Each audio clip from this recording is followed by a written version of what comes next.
Good morning, class 8. So, students, in this class, we are going to cover chapter number 2, which is related to our history portion, and the name of this chapter is From Trade to Territory. So, let's start with our today's topic, which is the company army. Here is our today's topic. So, what you have to do, this is your this is your SST book, and the portion we can say this is the part of your SST book, and this is your history book. Here, social science has been mainly divided into three parts: history, pol science, and geography. So, we are right now on history portion and doing chapter number 2. So, last topic है हमारा the company army. So, let's start with our today's topic. Now, colonial rule in India brought. Now, colonial rule की बात अगर हम करें, then colonial rule meant to be Britishers rule. So colonial rule India में जब आया तो नए नए आइडियाज़, नए नए रिफॉर्म्स लेके आए थे. Power rested on its military strength. कल की क्लास में, पिछली I think on Fridays class we have done the previous topic, जिसमें हम लोगों ने देखा था कि how they how the Britishers strengthened their administration, how they have divided their courts, as we can say फौजदारी and दीवानी अदालत. तो ऐसे वो अपना एडमिनिस्ट्रेशन स्ट्रेटन कर रहे थे. अब उनका एक तरीके से वो 1-2 साल के लिए तो आए नहीं थे, बहुत ज़्यादा टाइम पीरियड हो गया था उन्हें आए हुए, और वो अपने आप को ताकतवर बनाना चाहते थे. दैट्स वाई उन्होंने अब अपना ध्यान किस पर एक तरीके से पॉइंट आउट करना शुरू किया, ऑन मिलिट्री स्ट्रेंथ. मिलिट्री को कैसे पावरफुल बनाया जाए, कैसे उसे स्ट्रेथन किया जाए, उस पर उनका फोकस था नेक्स्ट.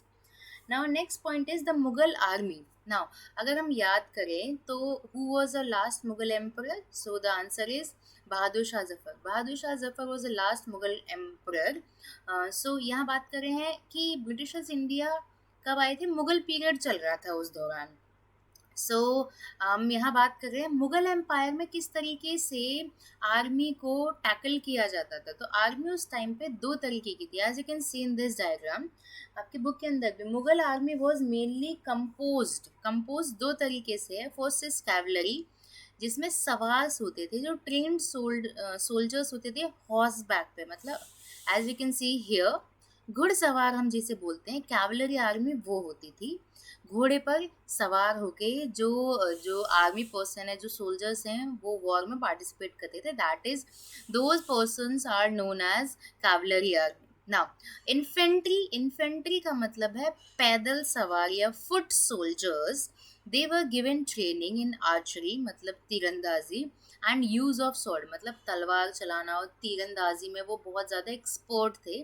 कौन? Infantry army. I am again repeating this portion with the help of a diagram. ये उनकी इन्फेंट्री आर्मी है. ये दोनों पिक्चर्स गूगल से ली गई है.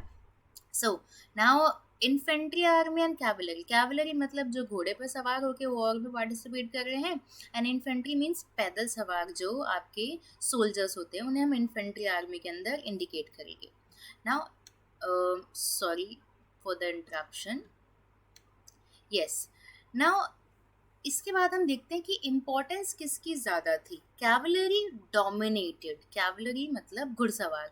एट दैट टाइम घुड़सवार जो सैनिक थे उनका ज़्यादा इम्पोर्टेंस माना जाता था, क्योंकि वो घोड़े पे सवार हैं, एक जगह से दूसरी जगह स्पीडली वो जा सकते हैं. इन्फेंट्री की तो कोई कंपटीशन ही नहीं, कंपैरिजन ही नहीं है स्पीड के तौर पर, और एक बार में वो ज़्यादा सोल्जर्स को हिट कर सकते हैं. बहुत सारे एडवांटेजेस थे उन लोगों के पास.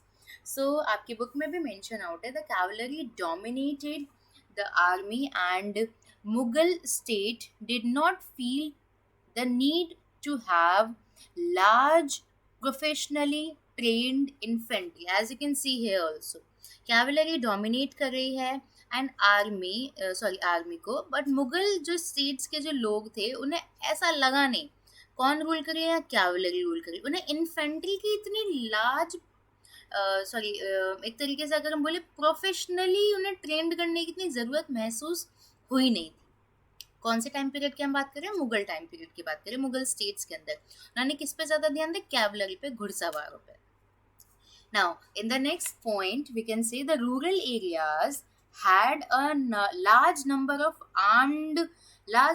armed peasants and local zamindars often supplied the Mughals with पैदल soldiers. अब देखिए, मैं अगर बात करूँ कि उस टाइम पीरियड में जो रूलर्स या सोल्जर्स होते थे, सोल्जर्स पीजेंट्स ही होते थे। जमींदारों ने एक तरीके से प्रोवाइड करवाते थे। कहीं वॉर हो रही है तो जो गांव के किसान हैं उन्होंने ही कुछ जो उनकी आर्मी की जो ड्रेसेस है वो सब पहनी, और जो उन्हें सप्लाई किया जाता है जैसे आर्चरी हो गई या स्वॉर्ड हो गई, उन्हें सप्लाई कर दी गई, और फिर वो लड़ने के बाद वापस अपने जो एग्रीकल्चर है एग्रीकल्चर फॉर्म में अपना काम करते थे। तो ऐसे प्रोफेशनली तो उन पे ध्यान दिया नहीं जा रहा था, तो जमींदारी उन्हें प्रोवाइड करवा देते थे, पीजेंट्स को प्रोवाइड करवा देते थे।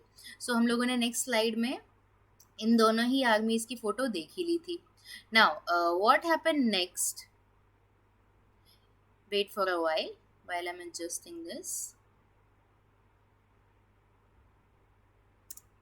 Yes, change occur, पर चेंज आते हैं, चेंजेस आते हैं। क्या क्या चेंजेस आते हैं, let us discuss that. Changes occurred in 18th century, 18वीं शताब्दी आते आते चेंजेस आ रहे हैं। Mughal successor states like Awadh and Banaras, जो मुगल एम्पायर के अंदर थे, वहां पर क्या हो रहा है, recruiting peasants into their armies and training them as professional soldiers. उन लोगों ने क्या चेंजेस लाए कि वो कैवलरी के साथ साथ या कैवलरी को थोड़ा बहुत साइड में रख के प्रोफेशनल ट्रेनिंग दे रहे हैं हमारे पीजेंट्स को, यानी इन्फेंट्री आर्मी के लोगों को। उन्होंने किस पर ज़्यादा ध्यान देने की कोशिश की, इन्फेंट्री आर्मी, पैदल सवार जो सोल्जर्स थे। ईस्ट इंडिया कंपनी ने क्या किया, ईस्ट इंडिया कंपनी ने भी यही पॉलिसी अडॉप्ट किया। आपकी बुक के अंदर भी enlisted है in the second paragraph of this topic. The fourth line, East India Company adopted the same method when it began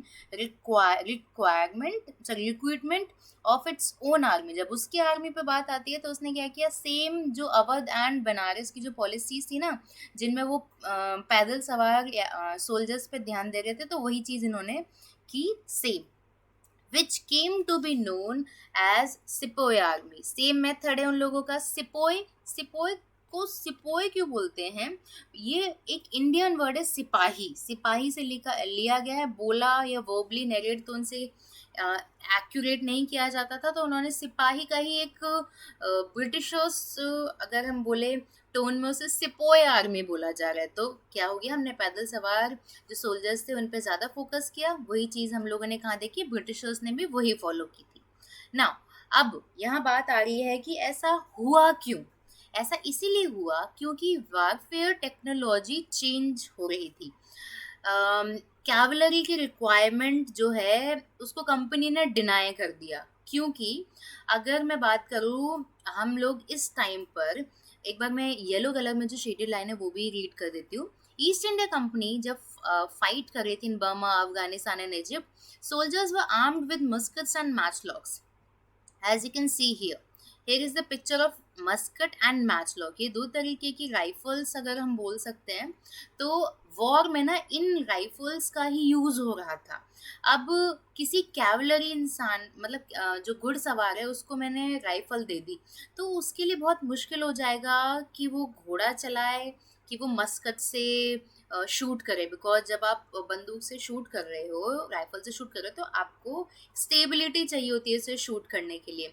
तो वो स्टेबिलिटी एक तरीके से इन्फेंट्री आर्मी के पास ज़्यादा हो सकती है, बेनिफिशियल है उसके लिए, बशर्ते हम कैवलरी आर्मी की बात करें। और हम लोगों ने कैवलरी पे ध्यान देना कम शुरू कर दिया था, सॉरी कम करना, उन पर ध्यान देना कम कर दिया था, और हम लोगों ने इन्फेंट्री पे ध्यान देना ज़्यादा स्टार्ट कर दिया था। That's why cavalry requirement company decline कर दी थी, बिकॉज वॉरफेयर टेक्नोलॉजी चेंज हो गई थी। अब now we are using rifles, that's why the infantry army को ज़्यादा इम्पोर्टेंस मिलने लग गई थी।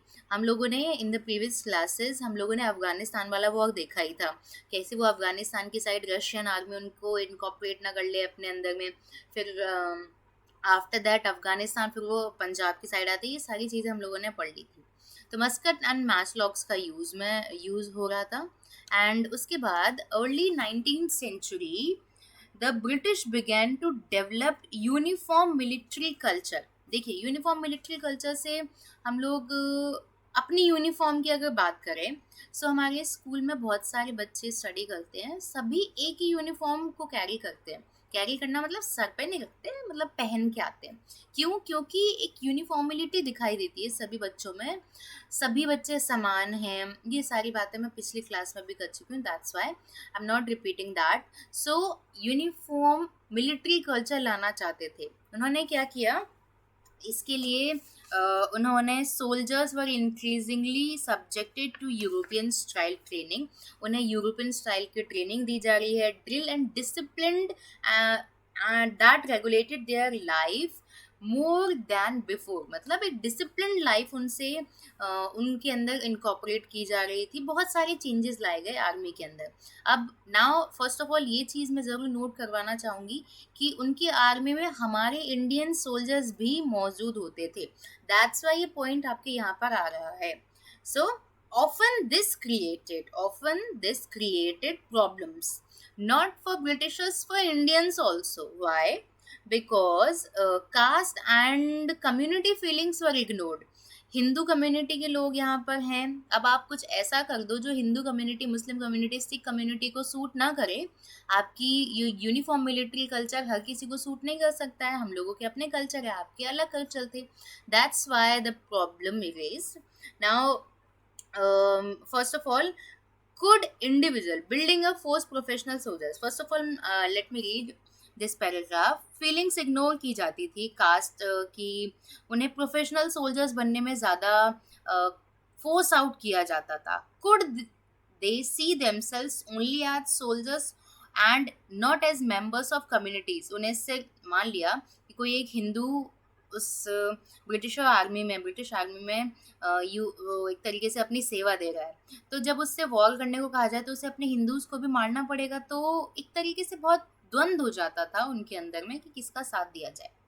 What did the sepoys feel? How did they react to the changes in their lives? तो इससे रिलेटेड मैं आप लोगों को एक एग्जांपल देना चाहूँगी। यहाँ पर एक बंदूक है, ये दो बंदूकें हैं। इनके यूजेस में एक बार बता देती हूँ। ये दोनों आपके ब्रिटिशर्स के टाइम पर यूज़ की जाती थी। इनमें बारूद होता था, उस बारूद की वजह से ये रिलीज की जाती थी। अब एक राइफल थी जिसका नाम था इनफील्ड राइफल। इनफील्ड राइफल में यूँ कहा जाता है कि उसमें काउ एंड पिग का कुछ फ्लैश वगैरह मिलाया जाता था, उससे बनता था। मतलब ये दोनों चीज़ें ही इंडियंस यूज़ में नहीं लेते थे। तो ये जो टेक्नोलॉजी हम बोले या फिर ये चेंजेस जो हैं वो ब्रिटिशर्स के लिए तो ठीक है, बट हमारे लिए ठीक नहीं थे। हमारी जो कम्युनिटीज़ हैं या फिर हमारा जो कल्चर है वो इसके लिए हामी नहीं भरता था।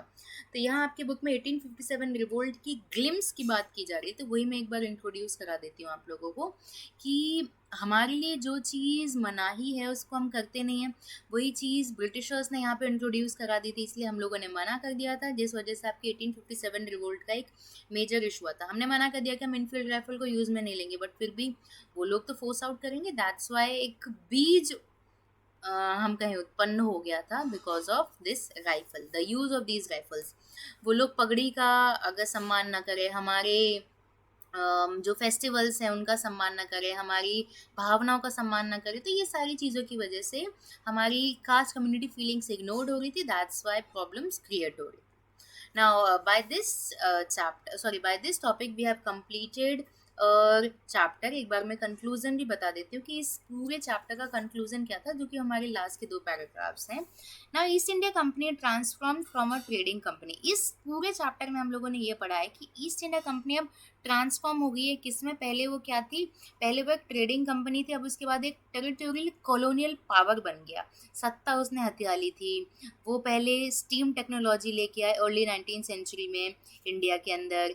Till then it could take anywhere between 6 to 8 months to travel India by sea. पहले हम लोगों ने डायग्राम की हेल्प से देखा था कि पहले 6 से 7 महीने ट्रैवल करने में लग जाते थे।